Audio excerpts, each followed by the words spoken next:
Ziguinchor, Ziguinchor, il est 3h du matin, il est 3h22 du matin, nous sommes à Ziguinchor.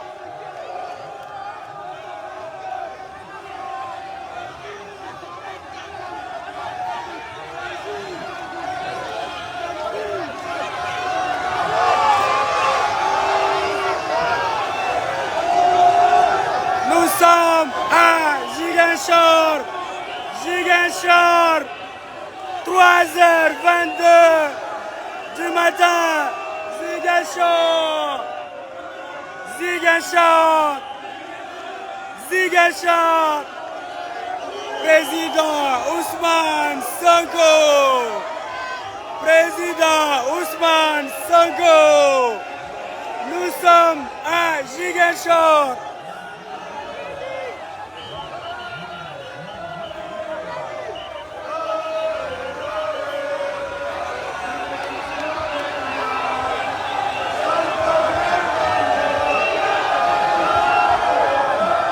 Ziguinchor.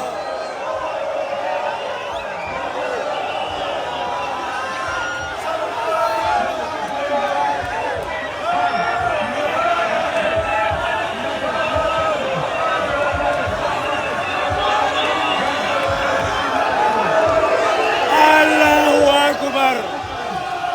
Allahu Akbar. Ziguinchor. Ziguinchor.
Ziguinchor, nous sommes à Ziguinchor, il est 3h25 du matin, Ousmane Sonko, l'entrée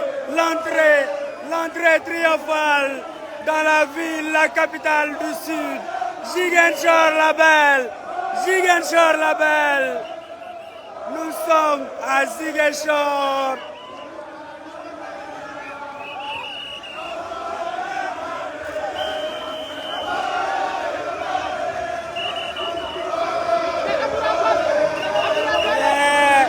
mi ngi noonu Ziguinchor a ngi noonu président Ousmane Sonko dugg si Ziguinchor, l'apothéose ne peut être qu'à Ziguinchor.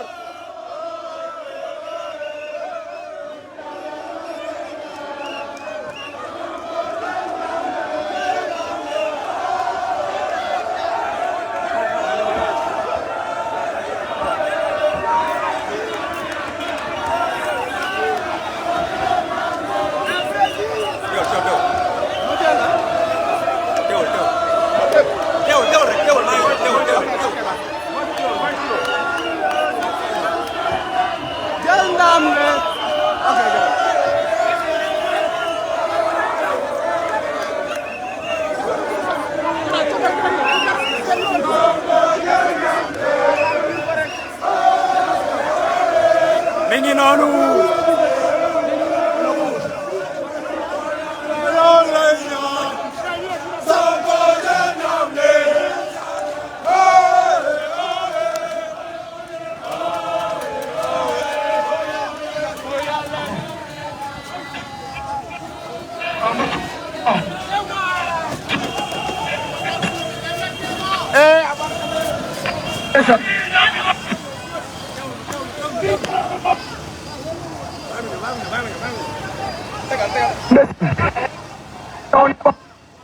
mi ngi noonu. sama gars yi. mi ngi noonu. Ziguinchor la. ayca. mi ngi noonu. Ziguinchor la. Il est 3 heures du matin passé. Président Ousmane Sonko dugg si fi nga xamante ni moom moo di Ziguinchor. mi ngi noonu. mi ngi noonu. mi ngi noonu. On est dans la capitale du Sud. La grande, la belle Casamance accueille Ziguinchor. Ziguinchor. Ziguinchor. Ziguinchor. mi ngi noonu.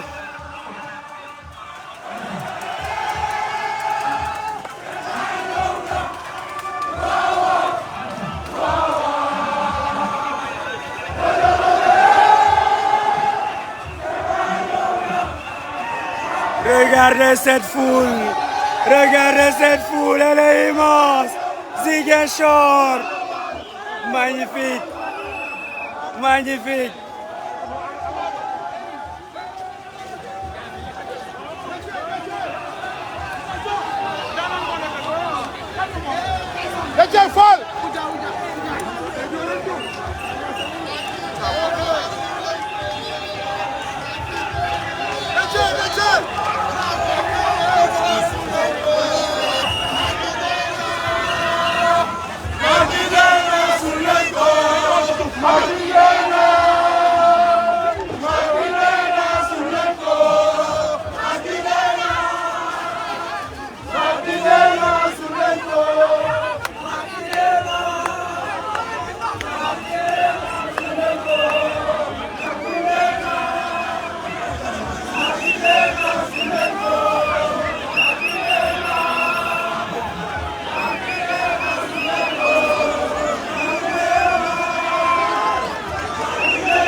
Ziguinchor.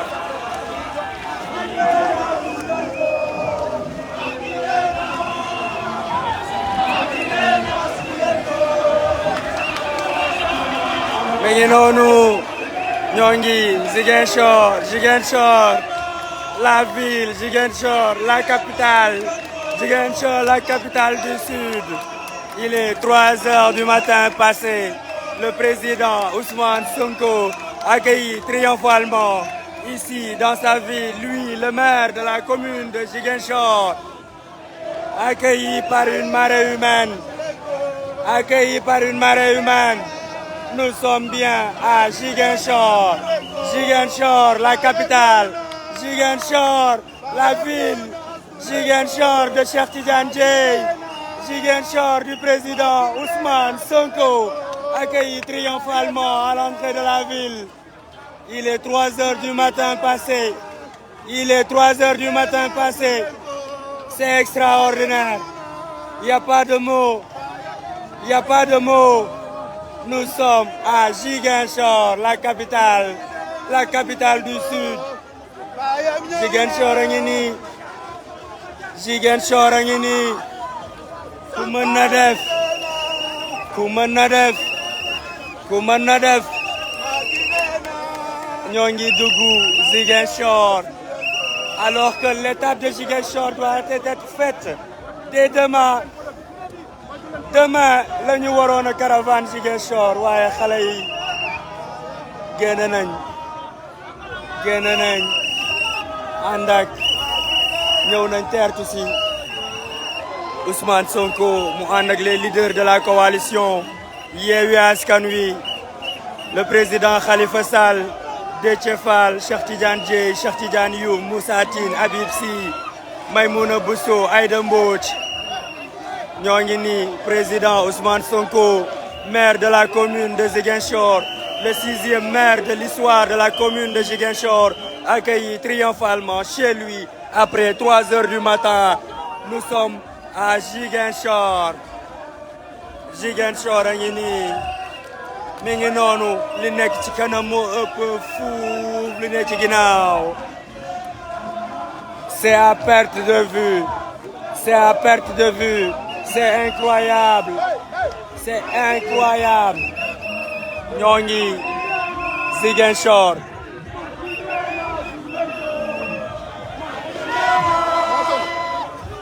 Ziguinchor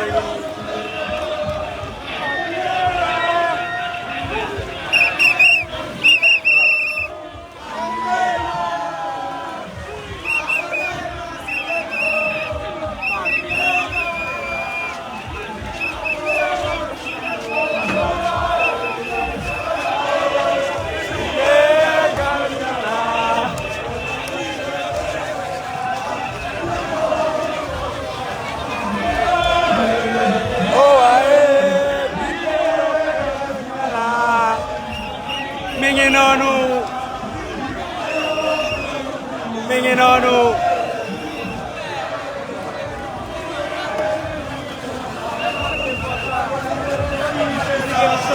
Ziguinchor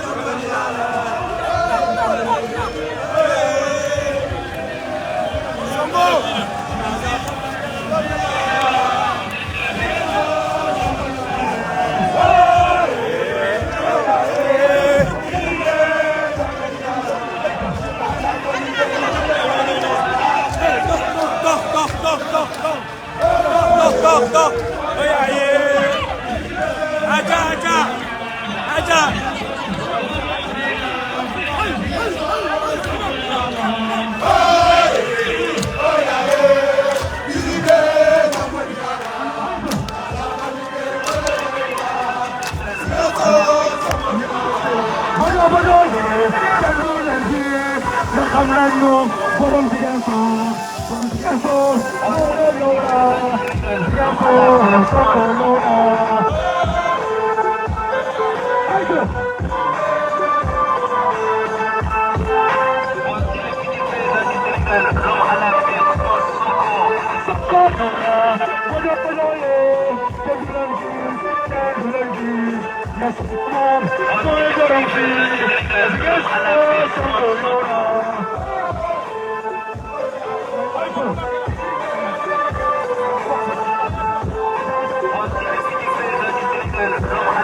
Devo, Saro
mi ngi noonu nous sommes à Ziguinchor Ziguinchor a ngi nii Ziguinchor a ngi nii le maire de la commune de Ziguinchor.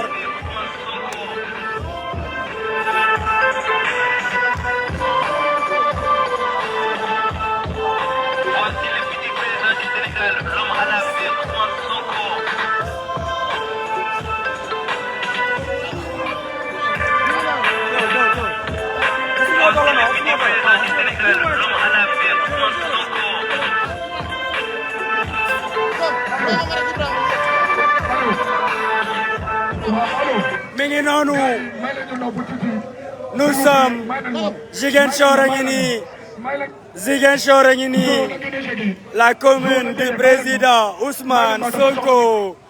Il est 3h30 passées ñoo ngi Ziguinchor et pour vous dire que c'est juste benn salaamaaleykum la c'est juste benn salaamaaleykum la. Oh là là, l'étape de Ziguinchor, la caravane est prévue pour demain. Mais à 3h du matin, waa Ziguinchor nee nañ dañuy tertu seen doom. Nee nañ dañuy tertu seen doom. Ziguinchor a ngi nii à 3h du matin nee nañ dañuy tertu seen doom. Dañuy tertu le maire de la commune de Ziguinchor, le président Ousmane Sonko. Il est presque 4h du matin. ñoom ñoo ngi nii di wéy ànd ak détermination ànd ak engagement. moo ngi noonu Ziguinchor a ngi nii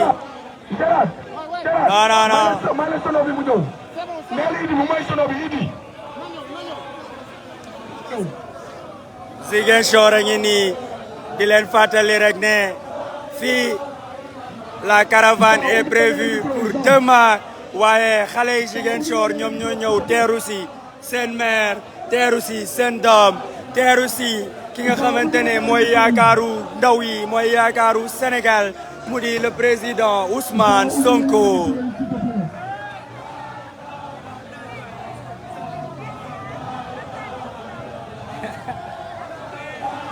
Ziguinchor mi ngi nii Ziguinchor mi ngi nii la capitale du sud mi ngi nii et pour vous dire que c'est demain la ñu prévoir la caravane en la ville de Ziguinchor waaye xale yi dañoo génn. Il paraît que depuis 17h ils sont là en train d'attendre le président Ousmane Sonko, le maire de la commune de Ziguinchor. Ri juste pour gunge la Sonko moo waral li xale yaa ngi koy wéy. C'est juste un accueil, rien à voir avec la caravane la caravane prévue demain à partir de 10 heures dans la capitale du Sud. Ziguinchor a ngi nii di célébrer, di accueillir son fils, di accueillir son maire, le 6e maire de l'histoire de la commune de Ziguinchor. Mi ngi noonu, président Ousmane Sonko, il est là à Ziguinchor. C'est émouvant, c'est époustouflant ce qui se passe ici, ça dépasse l'entendement. Mi ngi noonu taxaw ci kaw oto bi jàkkaarloog Déthié Fall, Cheikh Tidiane Dièye, Cheikh Tidiane Youm.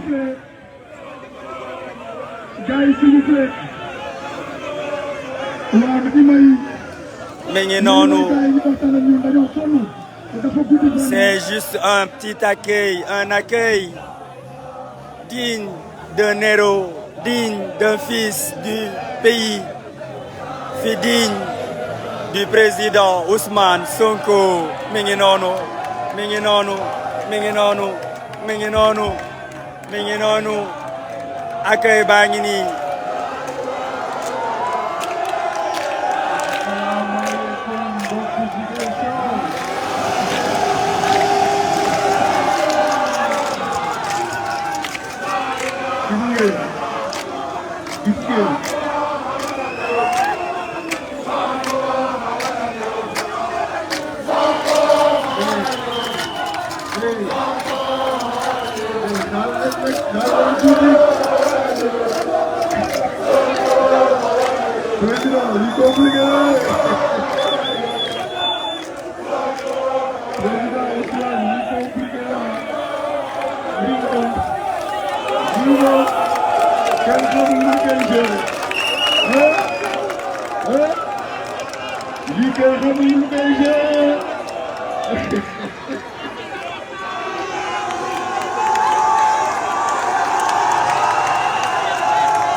Alors gis nga yàlla xam na ni bi ñuy dugg Ziguinchor à 4 heures du matin mënuñu woon imaginer que lii lañ fiy fekk mënuñu ko woon imaginer. boo leen dee xool suñu oto sono yi sax préparé wu ñu leen pour yegg dañoo xam dañuy dugg comme tëdd ba suba ñu continuer programme bi wante nag Ziguinchor jël ngeen affaire bi non mais xoolal jël ngeen affaire bi 4 heures du matin avec cette mobilisation masse, non, c'est compliqué. Hein? Léegi xam nga kon lii la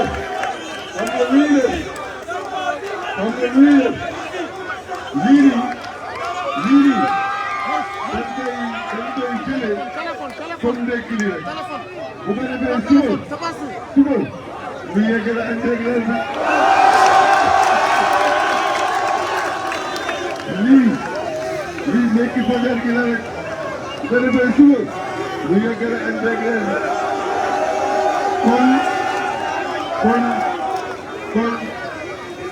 conférence des leaders mi ngi leen di gërëm di leen sant son président le président Khalifa Ababacar Sall mi ngi leen di gërëm di leen sant.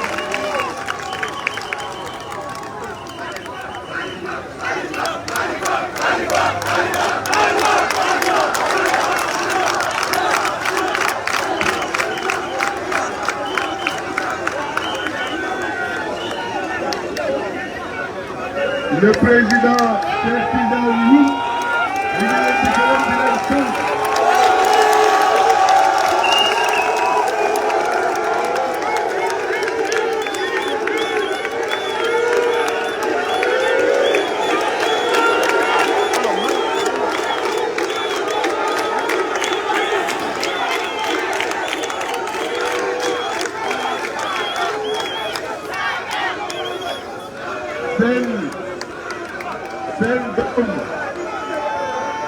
le président Cheikh Tidiane Dièye ñu ngi leen di gërëm di leen sant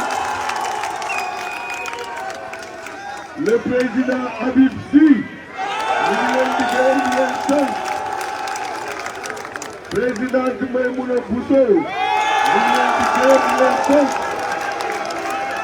président Moussa Tine ñu ngi leen di gërëm di leen sant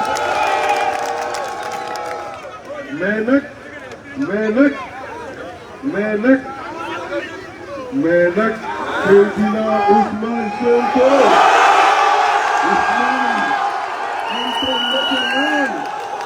Ousmane national ah Ousmane affaire bi daal affaire bi tey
candidat de la coalition Itti à Ziguinchor, le combattant, le team fils du Sénégal, Guy Marius Sagna.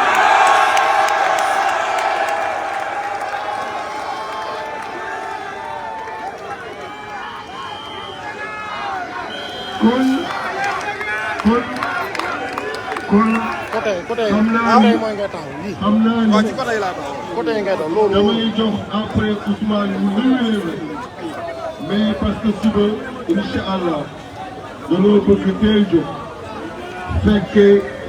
fekkee robu sunu rakk bi nga xam ni fan yii ñu jóge xam ngeen li fi xewoon muy Idrissa Seck bi yàlla def na suba à 10 heures lañ koy rok dañoo bëgg primaire yi ñu dem teewee ko di ñaan suñu borom mu ñu def ko xewal ko àjjana moo tax on va être obligé tout de suite ñu arrêté mbir yi buñ ko jógee après xool ñu ñuy organiser programme bi bu ko defee lii ngeen tàmbali ngeen mën ko continuer ak jàmm kon loolu lañu bëgg kon ñu jox Ousmane rek mu nuyu leen bu ko defee ñu mën leen libérer.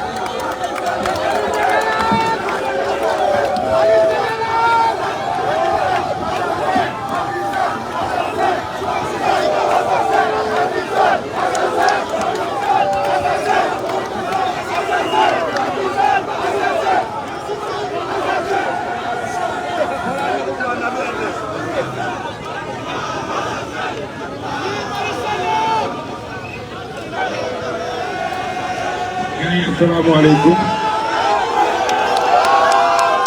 ñu ngi leen di nuyu. defe naa président bi jeexal na wax bi. on ne pensait pas que heure bii foog dañuy yegg si rek bu gën yi seen hôtel yi noppalu ñu ñëpp di dem noppalu parce que demain la ñu programmé Ziguinchor. nag gars yi xam ngeen ni suba fii Ziguinchor ah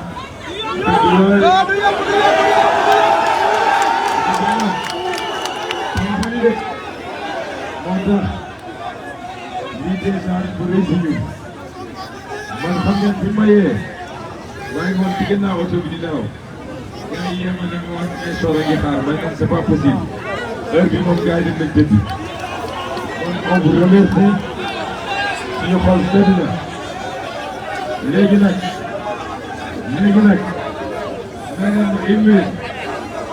beneen ma une minute merci léegi nag li ma leen ñaan wax nañ leen programme suba bi dina doon programme bu serré parce que war nañoo le matin assister à l'enterrement de notre frère Idrissa. Bu jógee foofu on doit faire Oussouye Bignona pour venir terminer à Ziguinchor.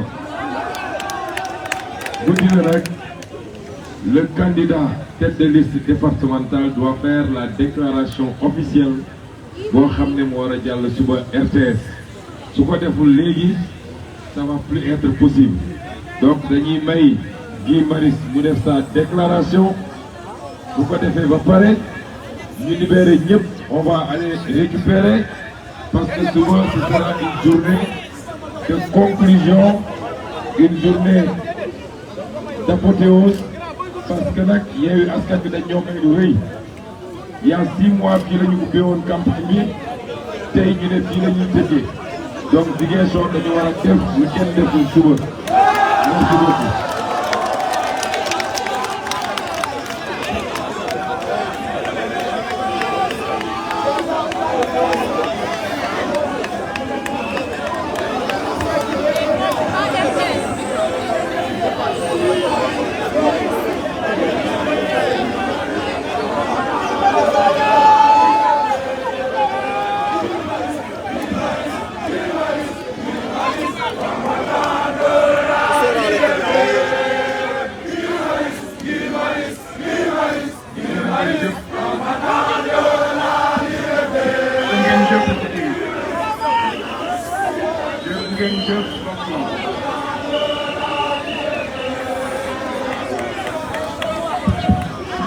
ñu ngi dalal fii ci Ziguinchor délégation leader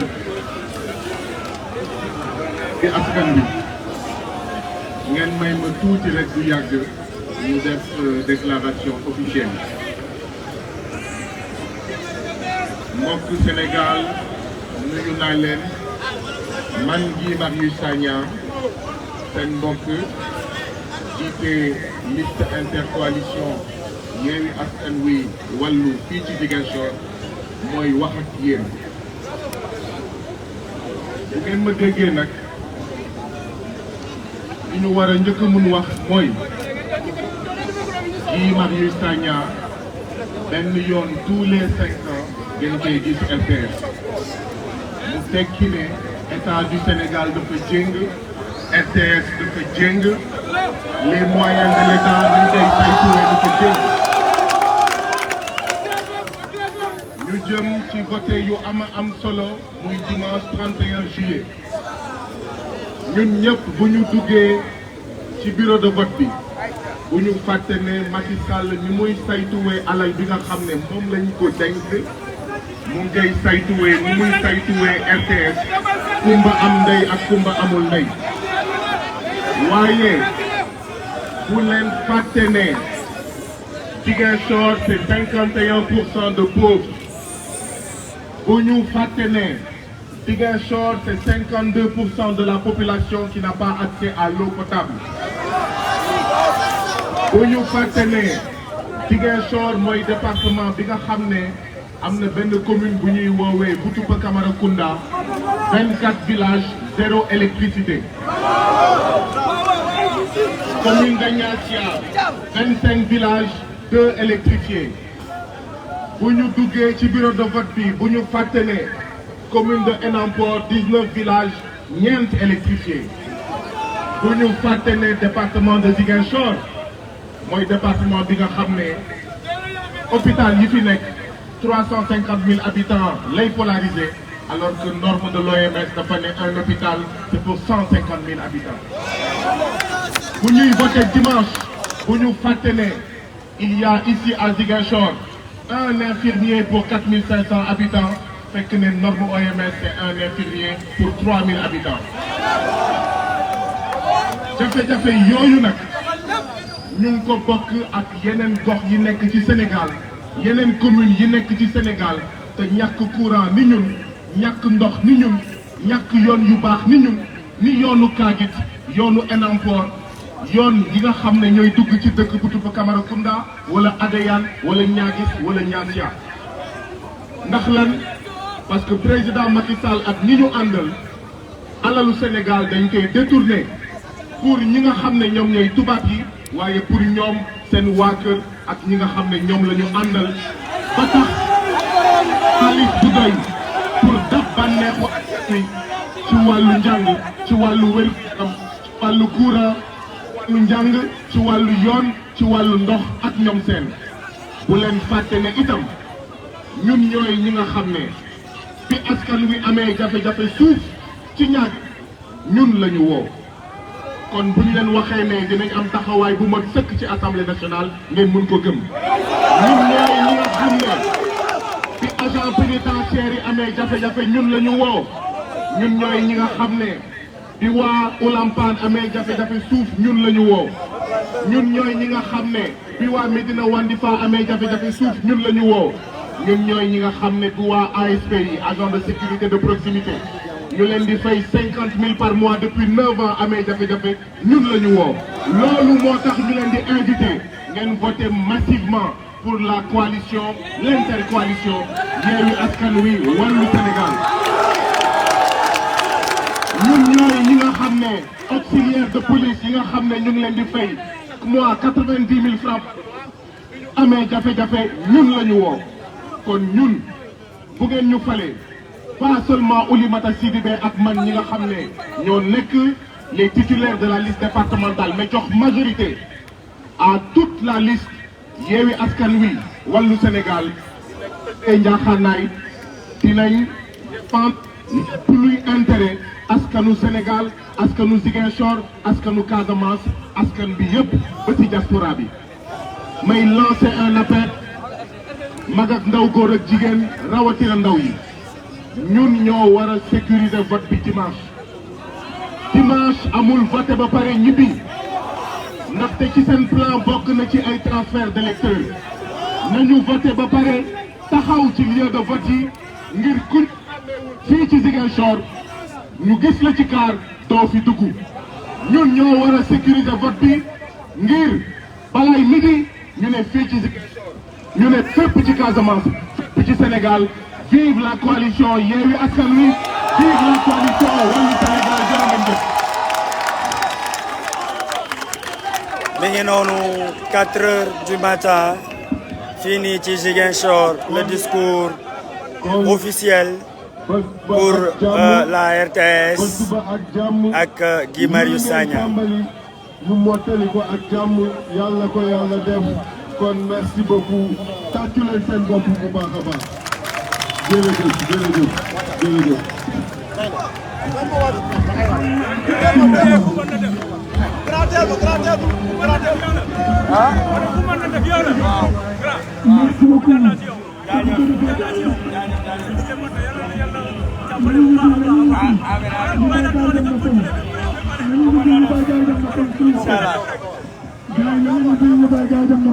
mi ngi noonu yéen ñi di ñu seetaan il est 4 heures du matin ici à Ziguinchor la capitale du sud du Sénégal Ziguinchor bi nga xamante ne le président Ousmane Sonko et le maire jamono yi nii pare nañ ci accueil bi c'était juste un accueil parce que la caravane Yewwi Askan Wi la caravane nationale est prévue demain après les étapes de Bignona et de Oussouye boobu la ñuy dellu si Ziguinchor ñu def la caravane nationale waaye Ziguinchor dañoo xër ci seen maire Ziguinchor dañoo bëggoon accueillir seen maire loolu moo tax ñu génn à 3 heures du matin pour accueillir ko et c'était vraiment magnifique pour ñi ko tardé vous pouvez revoir le live c'était vraiment magnifique di leen jox dig daje demain inchallah à partir de 10 heures où les leaders de la coalition Yewwi Askan Wi war nañ fekkee li nga xamante ni moom moo di robu suñu frère suñu doom Idrissa Goudiaby qui a été lâchement assassiné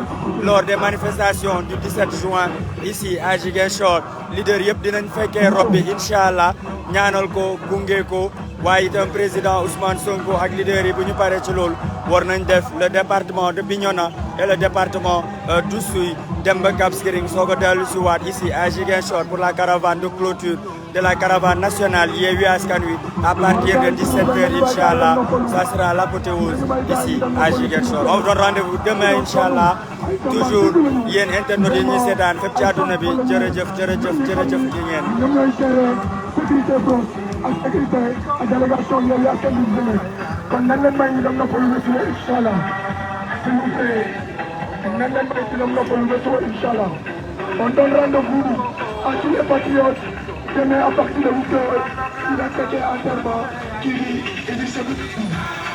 Merci. C'est votre maître.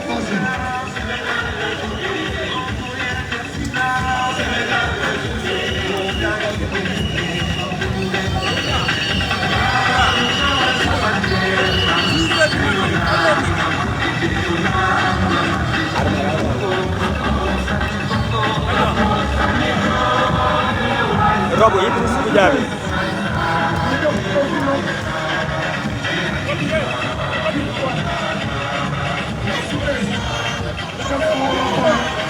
Wow.